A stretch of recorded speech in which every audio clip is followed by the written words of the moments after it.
베드로 후서는 베드로가 AD 65년 전후해서 로마에서 기록한 성경 말씀입니다.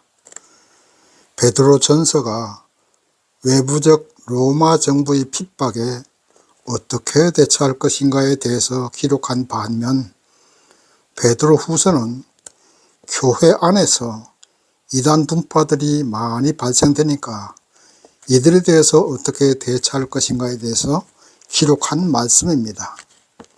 그 중에서 오늘 베드로 후서 1장은 성도들의 신분이 어떤 신분인가를 상기시키고 그 신분에 맞게끔 살아가야 할 덕목들과, 그리고 베드로가 어떻게 이렇게 베드로 후서를 통해서 말씀하고 있는 것은 예수 그리스도의 부활과 변화선상의 체험을 직접 목격하고 경험한 사도로서의 권위를 가지고 하는 말씀이니, 성경을 사사로이 해석하는 이단 종파들에게 현혹되지 말고 베드로가 권면하는 말씀대로 살아야만 한다고 하는 말씀입니다.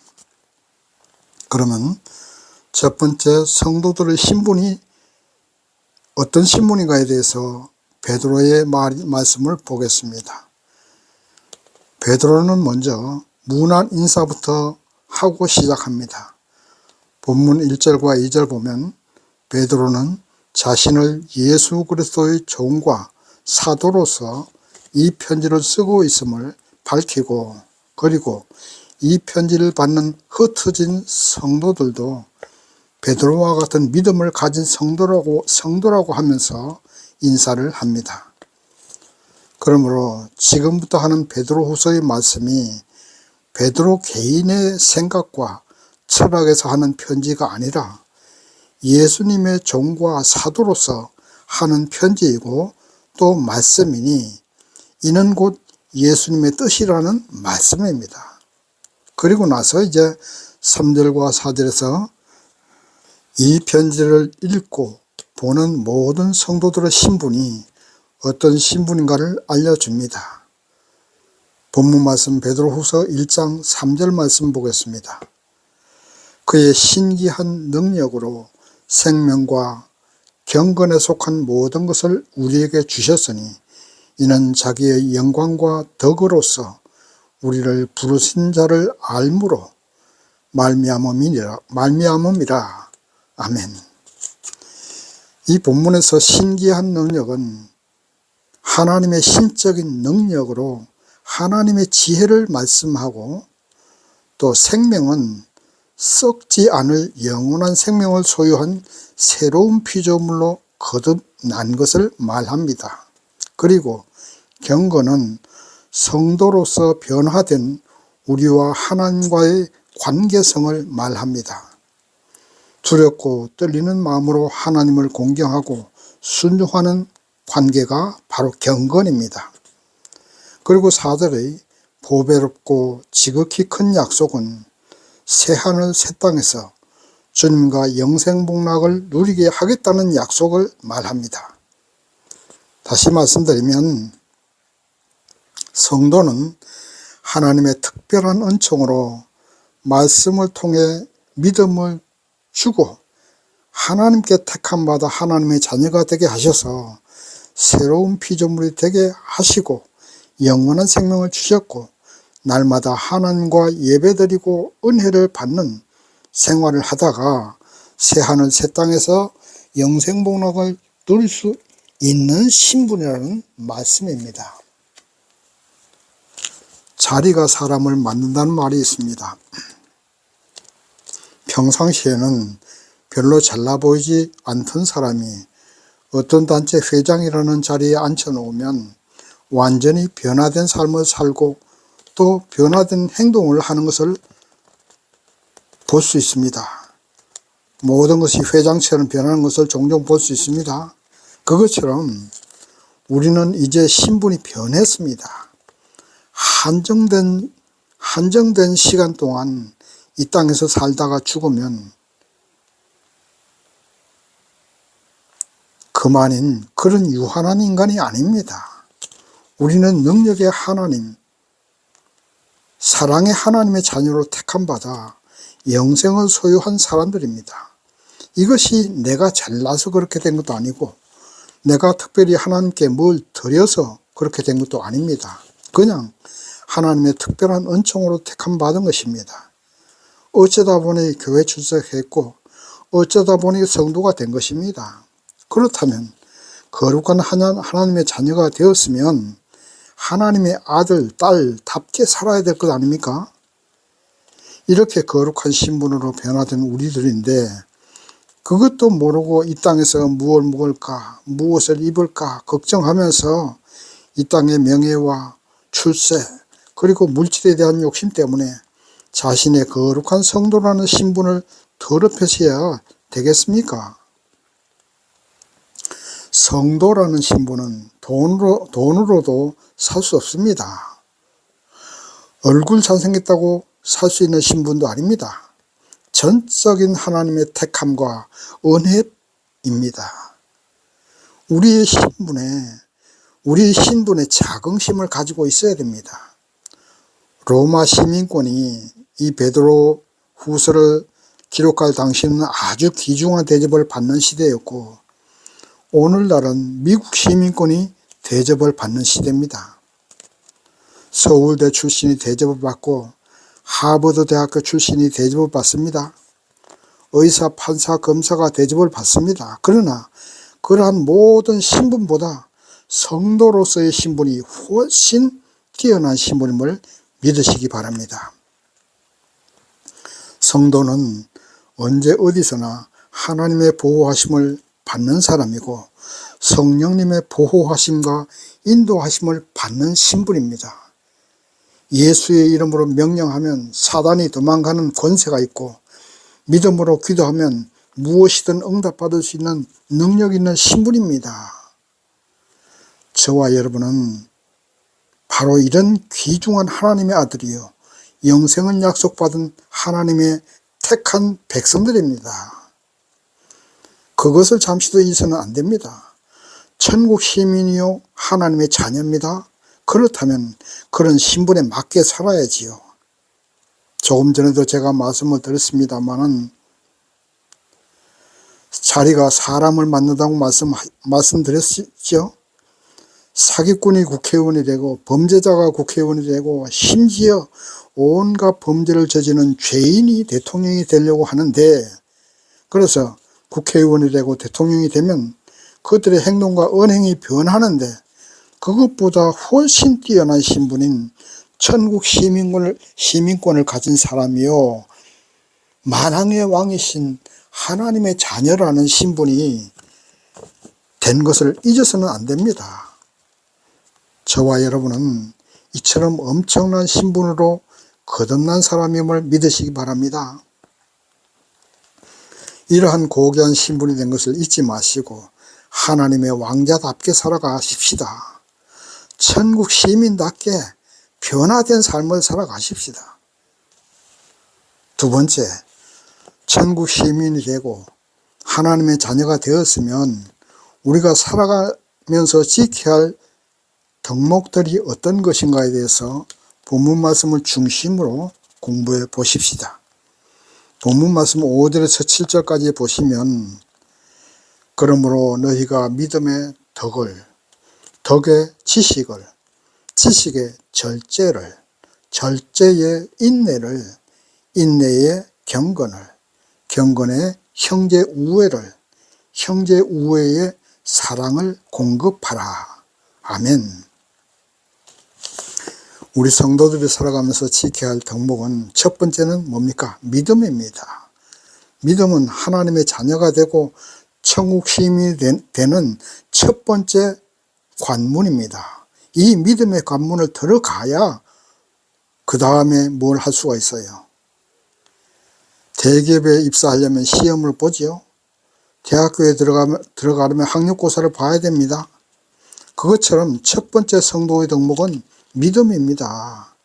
아무리 착하게 살고 세상의 빛을 비추며 살고 법 없이도 살 사람이라는 평가를 받아도 믿음이 없으면 절대 천국 시민이 되지 못하고 하나님의 자녀가 되지 못합니다.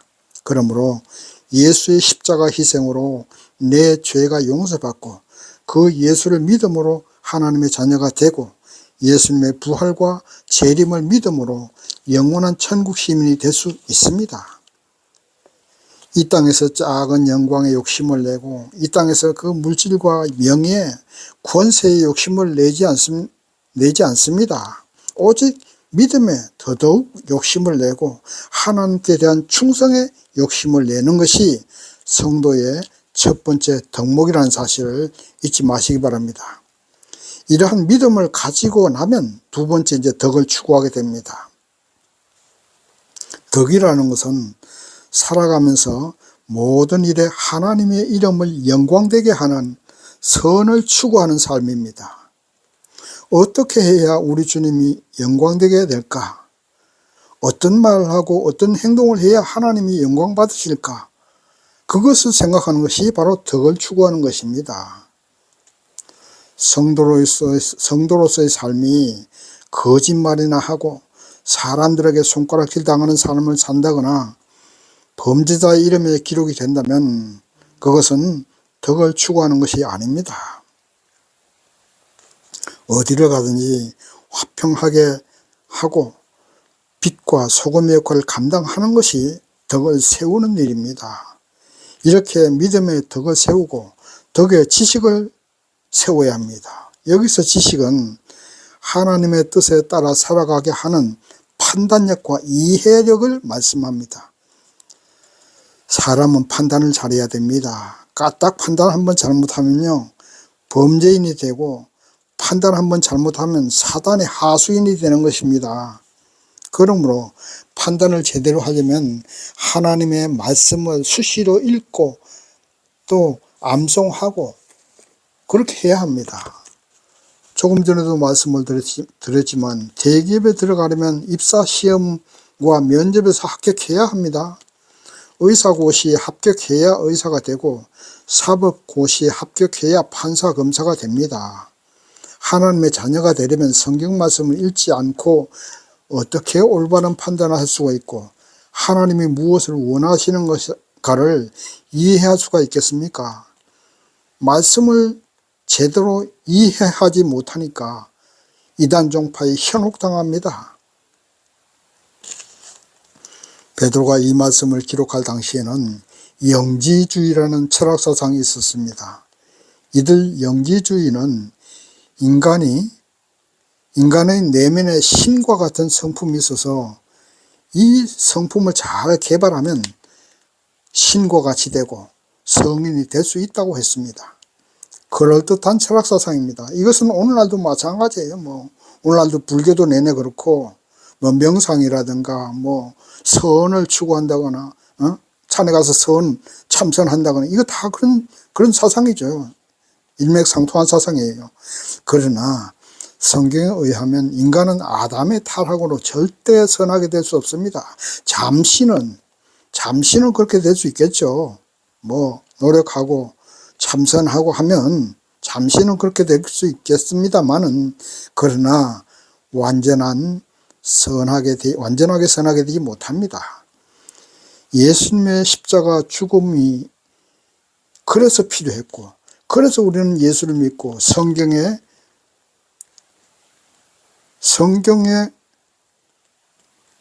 도우심을 받아야 예수의 성품에 참여할 수 있다고 말씀하고 있습니다. 그래서 우리는 성경을 읽고 또 성경을 이해하고 그 성경에 따라서 판단할 수 있는 판단력이 있어야 됩니다. 그것이 바로 지식입니다. 자, 그래서 믿음의 덕의 지식의 절제를 또 할 줄 알아야 된다고 했습니다. 절제는 자신을 통제하는 힘을 말합니다. 통제하는 힘, 사람에게 절제하는 힘이 없다면 그것은 동물과 똑같습니다. 동물은 철저하게 본능대로 살아갑니다. 그러나 인간은 절제할 수 있습니다.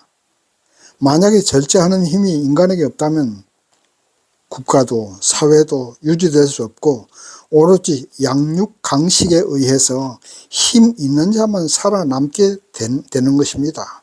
더구나 성도라면 더욱더 절제할 줄 알아야 됩니다.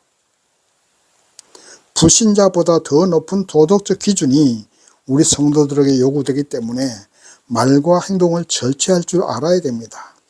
엎질러진 물은 주워 담을 수 없습니다. 그러므로 말과 행동을 함부로 했다가는 본인 스스로 순식간에 천길 낭떠러지로 굴러떨어지고 지옥까지 굴러떨어지게 될 수 있습니다. 그래서 우리는 말과 행동을 절제할 줄 알아야 됩니다. 그 다음 인내할 줄 알아야 된다고 말씀하고 있습니다. 인내는 환난이나 고통을 수용할 것은 수용하고 참고 견뎌내는 것을 말합니다. 인생에서 고통 없고 슬픔 없고 환난 없는 삶이 있습니까? 없습니다. 그러므로 성도는 환난이나 고생 앞에서 피하려고 하거나 도망가려 하지 마십시오. 비가 오면 비를 맞고 눈이 오면 눈을 맞는 수용하는 자세를 취하고 끝까지 견뎌내서 승리하는 사람이 되어야 합니다. 많은 순교자들이 끝까지 참고 인내하고 모진 고난을 이겨내는 인내의 모범을 보여주셨습니다. 어찌 보면 삶이란 견뎌내는 것이라고도 말씀을 할 수 있습니다. 순탄한 날만 있는 것이 삶이 아닙니다. 어려움과 고난이 반드시 누구에게나 오고 맙니다. 그것을 견뎌내야만 인생의 꽃도 피울 수 있고 행복도 있게 됩니다. 그러므로 환난이나 고통을 수용하고 견뎌내는 우리가 되어야 될 줄 믿습니다. 그 다음 경건해야 된다고 말씀합니다. 우리 성도들은 하나님의 보호 가운데 있습니다. 불꽃 같은 눈으로 우리를 지켜보십니다. 그러므로 그 같은 하나님이 우리에게 힘이 되기도 하고 용기를 주기도 하지만 때로는 우리에게 두려움이 되기도 합니다. 어떨 때 두려움이 됩니까? 범죄할 때, 죄 지을 때 그렇습니다. 불꽃 같은 눈으로 지켜보시는 하나님을 두렵고 떨리는 마음으로 순종하고 그의 말씀을 따라가는 것이 경건입니다. 그리고 형제 우애는 세상을 위한 봉사를 말합니다. 형제끼리 우애가 좋은 집안은 좋은 일, 나쁜 일을 함께 합니다. 좋은 일은 함께 기뻐하고 나쁜 일은 발벗고 도와주어서 함께 하나가 되어서 살아갑니다. 그것처럼 성도들은 같은 교회 성도끼리 더 나아가서 세상 모든 사람들의 기쁨과 슬픔을 내 일처럼 생각하고 희생하고 봉사해야 됩니다. 그리고 이 모든 것의 완성이 곧 사랑입니다. 사랑 속에 모든 것이 다 포함되어 있습니다. 이제 저와 여러분은 하나님의 아들, 딸이요 천국 백성이요 영원한 삶을 소유한 귀한 신분이 되었으니 베드로가 말씀한 대로 믿음과 덕과 지식과 절제와 인내와 경건과 형제 우애와 사랑을 세상에 베풀면서 살아가야 할 줄 믿습니다. 세 번째, 자신의 체험을 직접 얘기하면서 이단 종파에게 휘둘리지 말라고 부탁합니다. 본문 말씀 16절에서 18절까지 보면 베드로가 지금 이렇게 보고 있는 모든 말씀이 베드로가 이렇게 지금 쓰고 있는 모든 말씀이 영지주의 철학자들처럼 인간적으로 잘 짜 맞춘 이야기나 철학사상 그런 것이 아니라 직접 귀로 듣고 눈으로 본 것을 너희에게 말한다고 합니다. 베드로는 변화선상에서 모세와 엘리야 그리고 예수님 세 분이 함께 얘기하는 것을 직접 보았습니다. 하나님께서 직접 음성으로 예수님을 향해서 이는 내 사랑하는 아들이요 내 기뻐하는 자라는 음성을 들었습니다. 그러므로 지금 이렇게 하고 있는 말씀이 아무런 근거도 없이 하는 주장이 아니라 진실을 말하고 직접 본 것을 말하고 있으니 성도답게 살아가라는 말씀입니다. 영생을 소유한 성도, 하나님께 택함받고 보호받고 있는 성도가 그 같은 하나님의 은혜를 잊어버리고 멀리 보지도 못하고 잠시 스쳐가는 이 땅에서의 삶을 위해서 욕심과 정욕으로 범죄하는 일을 하지 말라는 것입니다.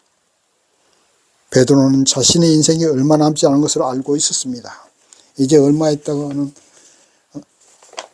네로 황제의 그 모진 환란에 순교할 것을 알고 있었습니다. 그래서 베드로는 결국 예수님이 십자가에 달려 죽은 그 십자가에 자신이 예수님처럼 똑바로 서 죽을 수 없으니 거꾸로 십자가에 거꾸로 매달려 순교했습니다.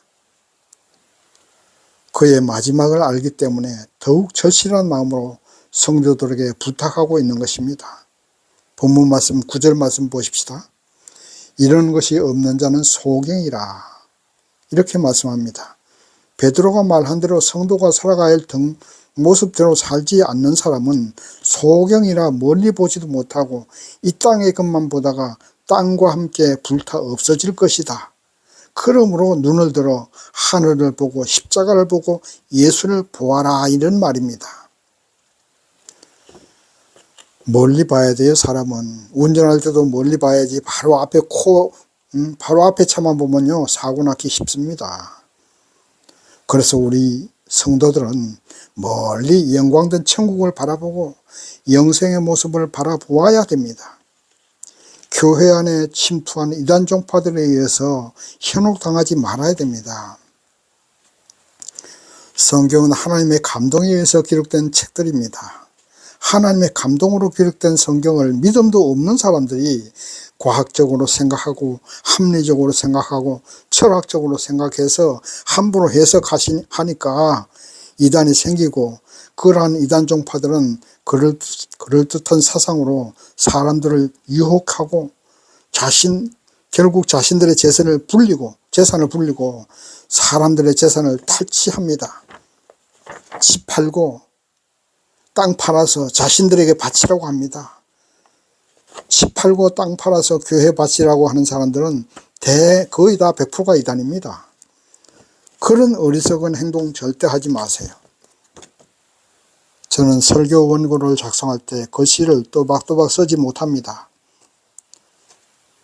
나도 감당할 수 없을 정도로 막 글씨가 써집니다. 한번 설교 원고를 작성하기 시작하면 끝날 때까지 막 휘갈겨서 작성하게 됩니다. 저는 그것이 성령의 역사라고 믿습니다. 제가 생각지 못한 말씀이 저절로 영감처럼 떠오르고 그것이 글씨로 쓰여지게 됩니다. 성경도 기록한 사람이 누구든지 간에 성령의 감동으로 기록된 것입니다. 그러므로 함부로 해석하면 안 됩니다. 이단 종파에게 현혹되어서도 안 됩니다. 이제 말씀을 정리합니다. 죽음을 앞둔 베드로는 더욱 절박한 마음으로 예수님의 변화된 모습을 보았고 하나님의 음성을 들었고 예수님의 부활 승천을 직접 목격한 사도로서 부탁합니다. 제발 눈을 들어 멀리 시온성의 백성처럼 바라보고 살아야 한다고 말합니다. 하나님의 자녀요 천국 시민이라는 자신의 신분에 맞게끔 살아가라고 합니다. 믿음의 덕을, 덕의 지식을, 지식의 절제를, 절제의 인내를, 인내의 경건을, 경건의 형제 우애를, 형제 우애의 사랑을 베푸는 삶을 살아가는 성도님들 되시기를 주님의 이름으로 축원합니다. 아멘.